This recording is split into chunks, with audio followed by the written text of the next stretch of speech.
out sitting beside me. Olivia McTaggart, first time we've seen her today. 3.97 is a nice and easy opening height as far as her season's gone so far. It's been a pretty standard height for her to come in at, so there shouldn't be anything tricky about it as long as she's feeling good and she's got the wind behind her, feeling ready, and she is. Ready to go. Olivia McTaggart, the favourite, enters the competition for the first time at a height of 3.97 metres and it wobbles. It was a big intake of breath and I think she knows it as well. Oh my goodness, that's so funny. Very similar to Imogen's last jump. Same thing, beautiful height. I mean, there's no difficulty with height today, which is what you need, of course, but yeah, just short, came up short and came down on the bar, but it stayed up, which is just awesome. Way, look at that. That was excellent. That was a great shot, looking straight up and over as Olivia McTaggart makes a good entry into this competition. Well, she has got some big goals. I'd love to see her hit a World Championship qualifying mark here today. 4.56 metres will get her on the plane to Doha.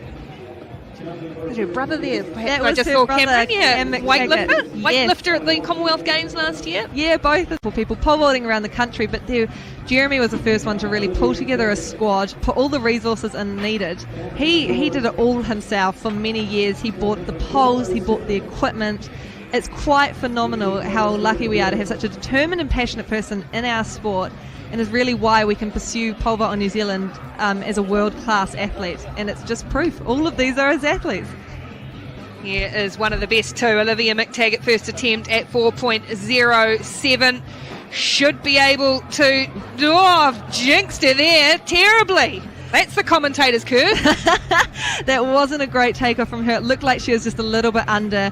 And as the competition goes on, you get more adrenaline. That does happen. You just run yourself under, and it's just because you've got so excited, you just run faster and you just get a little bit too close, and that does happen, and that's okay because usually it's an easy fix. You just move back on or what she's moving them to, but what the bar sits on, you can move those back and forth to how you want them, and even something as simple as moving those uprights can completely change whether you clear the jump or not. Stops you coming down on it. Helpful, yes. Right, Olivia McTaggart, 4.07, second attempt. Crowd getting in as well for the New Zealand national champion. McTaggart missed her first attempt, and this time there's daylight between her and the bar. No problem at all. McTaggart over at 4.07. That was a beautiful jump. Lots of height, as we see in this replay coming up. She's on a good long 16-step run up. Lovely jump. There's a lot of height on that. That is a young woman can secure a world championship qualifying jump today. Still a little bit of a way to go, but good signs for Olivia McTaggart. Absolutely. So we see Nicola Southgate here is warming himself up. You have to be very precise, and I'm speaking between, you don't want to vary much than 10 centimetres. So it's not an easy feat as Olivia is standing there. She's 16 steps today, which will probably be around 30 metres, even a bit further back than 30 metres on the runway. So you need to be consistent. Really, really fine margins in this sport as Olivia McTaggart makes her first attempt at 4.17 metres. Nice jump. Great jump. Good form from Olivia McTaggart. She's looking really great today. That was a beautiful jump. Very easy, as we would hope at these heights, so it's great to see she's having a good day today. In this replay, you'll see that she lovely height over it. Let go of the pole nice and early. Nothing could touch that bar. She was well and truly clear. When you're coming down at pace like that and you're obviously wanting to, you plant your pole in that box right at the edge of the... Not only because you're having to wait between jumps and you don't have a lot of time between jumps, you have to recover quickly, but also just to compete with somebody. Sometimes it just gives you a bit more adrenaline and just a bit, you just fight that little bit harder sometimes. So I don't think it's a bad thing at all. Olivia McTaggart ready for her first attempt at 4.27 metres, strides down the makeshift runway and runs through, loses the pole in the process. It looked like there might have been a headwind on that last jump, same as Imogen, which just makes it a bit tricky when you've been dealing with the tailwind up until that point. So could just be something minor and just move on to the next attempt, not worry too much about it. So that counts as an attempt for her? Yes, so if you run onto the mats in front of where you plant the pole, you've passed 0, and so that is an attempt. Whereas if she had managed to stop her run, now she can clear Absolutely. this. Wow, what a way would be to finish the season. Imogen Eris. Right, on to Olivia McTaggart here. it's like Hannah's warming down, which is a good effort for an athlete after a competition. Sometimes you really can't be bothered. But don't listen to that advice. It's always warm but you down. always do it anyway. Right, Olivia McTaggart. There's focus in her eyes. She's ready for this. 4.27 metres. Missed at her first attempt here. Good, strong stride down that runway and just catching that bar on the way through. Not a bad effort though. It was not a bad jump at all. She just hit it on the way down. She certainly had the space. A little bit frustrating because you're over the height and then your arm knocks it off afterwards. Yeah, I was going to say, is there one way to end the season though, and a few of these athletes, 4 of them actually, including Olivia here, are qualified for the Oceania Champs this year and are named in the team. I believe that's in June, end of June, that competition, and that's a really great one for developing athletes. It's going to mean a lot because God, I can't get into it now, but there's a new ranking system essentially that means that if they jump well at this competition, it's worth a lot of points and it boosts their ranking. Looking ahead actually into 2020. which of course is looming on the horizon for many. Olivia McTaggart. Last attempt. Yeah, missed twice at 4.27. James Dane and Nick Southgate just to the left of the runway there. Getting a clap going. Yeah. Big crowd have come in. They're wedged at every vantage point, looking down from on high as well as McTaggart goes for 4.27. Really nice. Easy clearance as well. Like she's been doing all season, she shows she's capable of these heights and she just clears them so easily, which is really good ahead of the big heights looming ahead of her. And now that she is the only one left in the competition, she will be choosing which height to go to next. So what would the philosophy be to choose if you're choosing your height? Where does she go from here? Well, it can go one of two, which is a bit shaky. You need to be in control of everything you're doing, and she'll be ready. She'll be so in the thick of the competition right now. She'll be feeling really ready to go and just confident that she's got this. Olivia McTaggart steps up onto the runway once more for her first attempt at 4.40 metres. She will be, of course, the women's champion. She's the only woman left in the competition. Aria Rhodes, Isabella Morel, Hannah Philpott, and Imogen Eris all competed, and so now it's all on McTaggart, and she looks nice and relaxed, doesn't she? Ready to go. Got the crowd all behind her at 4.40, having just made a great clearance at 4.27. Up she goes. No, she doesn't, and runs through. Oh dear, first attempt. It can be a bit hard when you've just had a really good jump. You just got to refocus for the next one. And sometimes that first attempt isn't the best jump. And in this case, just didn't feel right. Pulled out, but 2 more attempts to go. She just needs to stay calm. Just everything that she's been doing up until this point has been really great. So nothing new needs to happen. Just sometimes you need to stop. Olivia McTaggart strides back. Said there's a lot going on. It must be hard, and particularly it was so loud. I couldn't hear Jeremy. I couldn't hear my thoughts. I couldn't concentrate. There's so much going on. So that some crowds are just incredibly loud. So this sort of thing, it's not unusual to have a lot of noise, the music in the background, people wandering around, chatting away. You've got to be able to deal with distraction, and in some ways it's almost not distraction, it just fuels your adrenaline. You've just got so much pumping through you that you're just ready and you just focus in.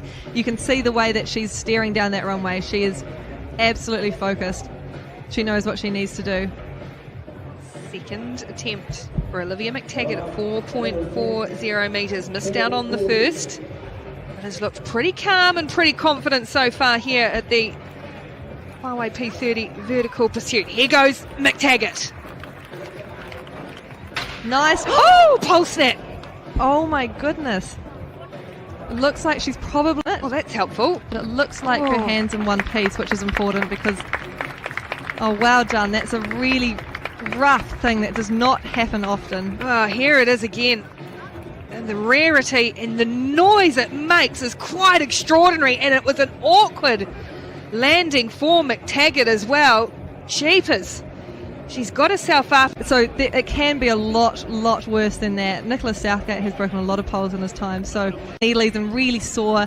And even like, I wouldn't be surprised if the pole hit her at some point when it snapped on the back of the head or something. That can happen as well. So, but usually the fright that comes with it too. Absolutely. And I was just going to say, usually the best thing you can do is just get on and do another jump straight away. If you're physically, medically too. And people do get little injuries from that sort of thing. I mean, it does happen, but she's snapped a pole before. She knows what she's doing. The best thing for her to do is get into the air again, and that should really help her just move on, because it's not a common thing. The pole, for that to happen, usually needs to be damaged, which obviously you tend to catch that before you try and jump on them. What does it mean for the competition, though? Is this her third attempt, or do you get another attempt when your pole snaps? Now I'm putting you under pressure, the officials and the rules. Okay, so I'm going to say that this is possibly a third attempt. Sometimes officials, they're there to help you. So it depends how they want to judge it. But she landed on the mat. She's looking quite sore there. Of course, it starts to get a bit cold and seize up and things like that too. Whether she can continue on here, Olivia McTaggart, would be a great shame if a snapped pole ends her competition, particularly when she is really hitting some good form. A lot of tension around in the faces of the crowd who've come here to watch too, and I guess it's the rarity of being able to compete at home. It's the rarity of a pole snap as well. I mean, it's a bit of a shock for everybody, because it happens, but it doesn't.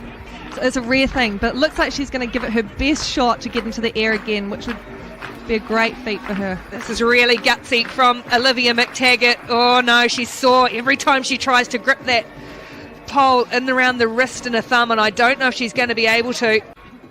Competition where she'll be able to try and get a World Champs qualifying jump by any stretch of the imagination. Yes, absolutely. She's got the time. Oh, she's determined though, isn't she? She is absolutely determined that she's going to get up and have another go. You can just see the official there to the right with the stopwatch. So because she is the last woman in the competition, she does have a bit more time between vaults, and here she goes again, wants to do this. See if it's mind over matter a little bit, if the body is going to allow. Olivia McTaggart, here she goes at 4:40. The pole snapped last time. She's injured and she's just a bit uncertain, and I think you can probably understand why. Oh, she's just asking if that is her third attempt, and it looks like she got a nod of maybe it wasn't. Like. We'll just try and get clarification. The way she's walking back, though, I imagine she's got one more attempt, which is not the overarching official, and he can decide if she deserves another attempt. So they might have, gone ahead and done that, which is pretty fair. A little bit of home ground advantage, perhaps. But fair enough. Good, so to get down the runway one more time, so she's, to get the legs ticking over again, that's a good start. So the third attempt should just be that little bit easier to get down that runway, get herself area record, that sort of thing. But 5 minutes is a lot of time, though. It doesn't necessarily sound like it, but it is a lot of time to get yourself ready when you're the only one left. Certainly doesn't look like she'll take all of that 5 minutes allowed to her, Olivia McTaggart. So put that on the first, and then took to the third attempt to get a really good clearance. Nicely done at 4.27, and now 4:40 has proved a challenge. The snapped pole on her second attempt that made quite the loud noise, bang, around Federal Street and echoing around the street, because we are quite enclosed here. And so now she'll have another go, one more. 4.40. Doesn't appear to be looking at the thumb and wrist quite as much now. No. She's a gutsy person. She will not give up, knowing Olivia McTaggart. She will be doing her best to finish this competition one way or another. Even just getting in the air is a great achievement after this. But she's determined. You can see that in her eyes. There's a steely look in the eyes of McTaggart. Here she goes again at 4:40. Guts and grit and determination. Nice. McTaggart at 4:40. Oh, just pulled out just a little bit short. But it's been an incredible effort from this young woman, the New Zealand champion. That was great to see her get in the air and start a rock back. I mean, a rock back being when you swing yourself around and upside down. That was a really great effort because that's so important after a snap. It just makes it a lot easier for yourself next time round. So even though she didn't clear it, getting back in the air was a great achievement, and unfortunately not the way she probably would have wanted for this competition to go. But considering the circumstances, she didn't do a bad effort. And she is, of course, the winner of the women's competition. Absolutely, Huawei P30 vertical pursuit with a clearance of 4.27. Olivia McTaggart will take out the women's competition from Imogen Arison. Gee, there's been plenty of action, that's for sure. Gosh, a lot of shock around the place as well when that pole snapped, but she showed real guts and heart to have another crack. And it's been an excellent season for Olivia McTaggart, an athlete of fabulous promise, and we cannot wait to watch her over the next few months in an attempt to get to that World Championship qualifying standard. And even that, looking ahead